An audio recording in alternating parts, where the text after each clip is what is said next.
This sales by customer bar chart is showing top 10 customers by sales. If I want to show bottom 10 customers, I can click on bottom and now it's showing the bottom 10 customers. Now, if I want to show a different number, let's say 5.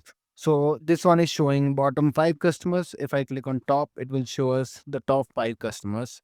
In this video, I'm going to show you how to create this easily in Power BI.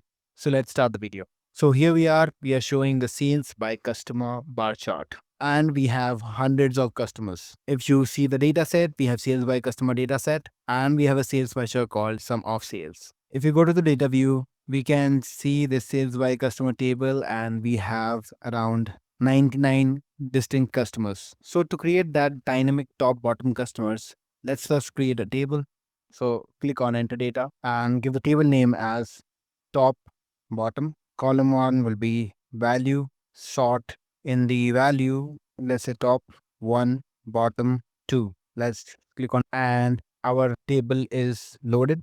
So we can sort this value with the sort column, and this is done. To show the top bottom, we'll have to use this button slicer, and let's add this value here. And here, let's do some formatting, like go to format pane, and in the size style, let's remove the background, and let's go to the title and disable it. We'll next go to this slicer settings and enable the force selection so that something is selected always. In the layout, the columns, we have only 2 columns. So click on 2. And let's go to the callout values, and here we can change the font to Sejo UI semi-bold and make the horizontal alignment as centered. Next, let's go to this button, and in the button, let's select the state as all and select the shape as rounded rectangle, and we can change it to 10, 20, whatever we like. And this padding, we can make it as custom so that we can now decrease it like this,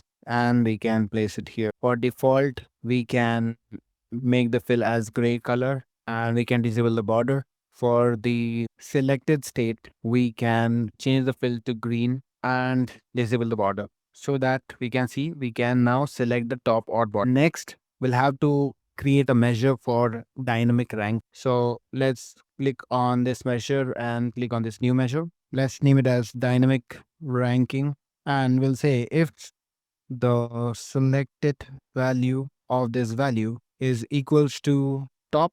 So we'll say use rank X, and in the table I'm going to give all selected and this customer name, and next give the sales measure and keep the value as empty and choose the order as descending and the ties as dense. Close the bracket. So if the selected value is top, we are going to rank in this order, like in the descending order. And if it is bottom, then we are going to rank it like this and make it ascending here. Let's close the bracket here. So this is our dynamic ranking measure. Next, we'll have to create an input range so that we can input a number. For that, we'll have to create numeric range. So go to modeling, and from this new parameter, select this numeric range, and let's take the minimum as 1, and in the maximum we can take as 1000, and increment should be 1. Add slicer to this page and create. So it will add slicer like this. So turn off the slider, turn off this header, go to the size and style and remove the background so that we have this.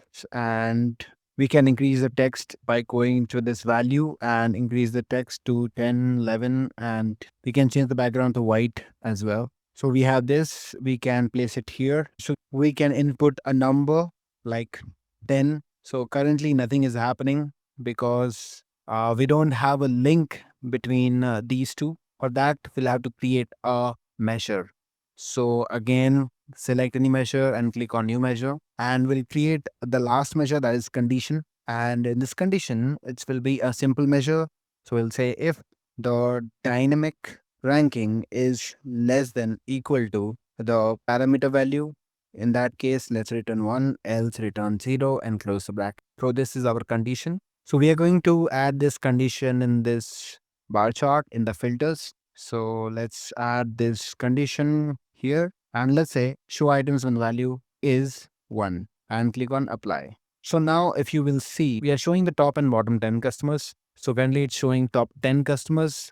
And if I click on bottom, it will show bottom 10 customers. If I change it to 3, it's showing the bottom 3 customers. If I click on top, it will show the top 3 customers. And we can show any number like 20. It will show the top and bottom 20 customers like this. If you need my help and want to connect one-on-one with me, you can book a call on Topmate. And if you want to buy Power BI reports along with dataset and BRD document, you can check out the products I have here. I have provided the links in the description. See you there. These are the books that I highly recommend buying that can take your Power BI skills to the next level. These 3 books can cover almost all the aspects of Power BI, from DAX to Power Query to the overall Power BI dashboarding. You can find the link of these books in the description. Check them out if you want to level up faster. So this is how we can show the top and bottom customers dynamically, taking an input from the user.